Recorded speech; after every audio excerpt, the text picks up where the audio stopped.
তাহলে এই যদি আমার বসানোর পরে কত আসবে x স্কয়ার প্লাস হচ্ছে y স্কয়ার মাইনাস এর উদ্দেশ্য দেখেন প্লাস কি আসে মাইনাস এর উদ্দেশ্য হচ্ছে তারপরে প্রত্যেকটা আমি প্লাস আসে যে এখানে মাইনাস তো এই যে যদি আমরা মাইনাস দিয়ে ধরি তাহলে কি যাবে প্লাস হওয়ার জন্য তারপর এটা কি হবে 2 কি f y হবে যেরকম আর বাকি এই যে পার্টটা আছে যে h square plus k square minus a square এটা ধরলাম c এটাকে ধরলাম কি c এটা ধরবো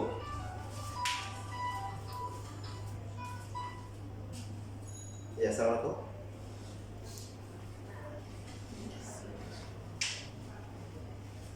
जी जी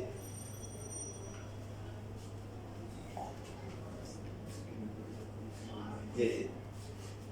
এখান থেকে আপনি যে রাজারবাগের দিকে রওনা দিলে প্রথম যে পরীক্ষা পাবেন মানে সবচেয়ে যে আগুন মিশনে বাহারের তারপরে রাজারবাগের দিকে দিলে যে থাকলে আপনার মধ্যে মেইন রোডটা অ্যাপ্লাই করা যায় আমার দুশো একটা এই যে রাজারবাগের দিকে যে অ্যাপ্লাই করা যায় ওটা হ্যাঁ সেদিকে আসলে এই একটা আগুন মিশনে বাহারের হ্যাঁ ওটা ধারে একটা গুলি গেছে ওটা গুলি করার মাথায় যাচ্ছে যে আছে ওখানে এই সাথে আছে ওটা দিতে আছে 400 টাকা 400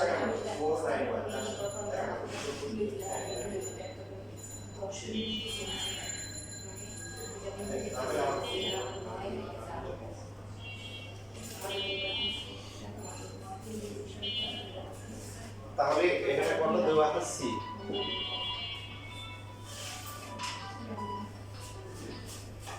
হ্যালো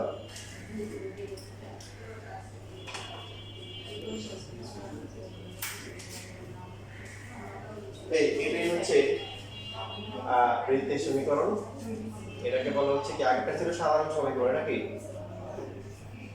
এটা হচ্ছে আদর্শ সমীকরণ কি সমীকরণ আদর্শ স্ট্যান্ডার্ড ইকুয়েশন আগেরটা ছিল জেনারেল ইকুয়েশন বা সাধারণ সমীকরণ এটাই আমাদের সবচেয়ে বেশি কাজে লাগে x স্কয়ার প্লাস হচ্ছে y square plus 2gx plus হচ্ছে কি 2fy প্লাস হচ্ছে c মাইনাস যেখানে কি এই যেটা ছিল এটা হচ্ছে মাইনাস a আর হচ্ছে কি এই হচ্ছে মাইনাস এর এখান থেকে আসছে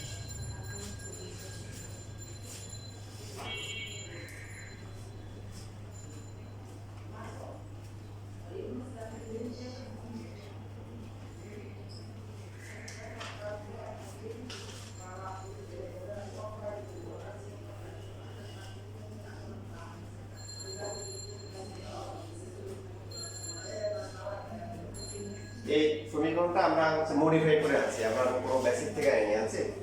আগের যে সমীকরণটা ছিল ওটা কি করা হয়েছে এডিট করা হয়েছে মডিফাই করা হয়েছে তো দেখেন এটা আসলে এটাই দুইটাই সেম পার্থক্য ছিল আগে হোল স্কয়ার আকার ছিল এখন হোল স্কয়ারকে ভেঙে প্রথমে x স্কয়ার তারপরে কি y স্কয়ার তারপরে x তারপরে y তারপরে ধ্রুব এইভাবে সাধারণ হচ্ছে যেটাকে আমরা কি বলি স্ট্যান্ডার্ড ইকুয়েশন বা আদর্শ সমীকরণ তো এই দিকতে কেন্দ্র ছিল কত বলেন তো ছিল কত h কমা k না তারপরে h এর মান কত মাইনাস k এর মান কত এই তারপরে এই বৃত্তের মানে তার একটা কেন্দ্র থাকবে এবং ব্যাসার্ধ থাকবে ব্যাসার্ধ হচ্ছে কত জানি না এখনো বের করে নেই কেন্দ্র হচ্ছে কত মাইনাস a মাইনাস এবার ব্যাসার্ধ লাগবে আচ্ছা এই যে আমরা দেখেন এখানে একটা সম্পর্ক আছে দেখেন c কত পাইছি বলেন তো h square plus a square minus a এর ব্যাসার্ধ কত ছিল a তাহলে a স্কয়ার কত হবে h square plus k square minus c লেখা যায় বলুন দেখি h এর ভ্যালু কত মাইনাস g তাহলে a স্কয়ার করলে কত হবে g স্কয়ার হবে k স্কয়ার করলে কত হবে f স্কয়ার হবে c এই দরকার আমাদের বের করা দরকার এই কত root over g square plus f square minus কি c প্লাস মাইনাস হবে না বর্গমূল করলে কারণ বের করা কি হবে ঋণাত্মক হবে না GFC তার মানে GFC জানা থাকলে আমরা কি ব্যাসার্ধ বের করতে পারবো g square plus f square minus c গুলো হবে হচ্ছে ব্যাসার্ধ এই পুরো ব্যাপারটা তো আজকে আর ম্যাথ করব না আমরা আপনারা ভালো করে বেসিক দেখে আসবেন সমীকরণ মুখস্থ করে আসবেন একটা প্যান আছে পাকিস্তানি প্যান GFC কি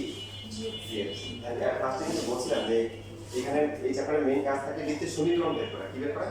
সমীকরণ। তো আপনি দেখেন কত ভালো করে খেয়াল করুন। এখানে আননোন কি বলেন তো? জিএফসি, কারণ সমীকরণ মানে x y থাকবে। তো আর হচ্ছে কি জিএফসি। তাহলে পাকিস্তানি মানে কি জিএফসি জিএফসি জিএফসি জিএফসি বের করতে হবে, তাহলে সমীকরণ পাওয়া যাবে। ঠিক আছে? আসসালামু আলাইকুম। কেমন আছেন? ওয়ালাইকুম জি জি।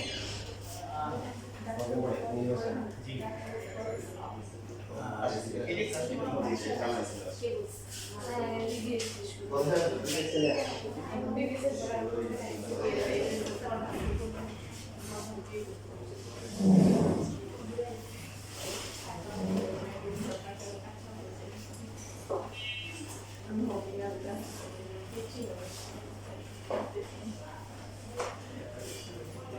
হ্যাঁ, এগুলো তো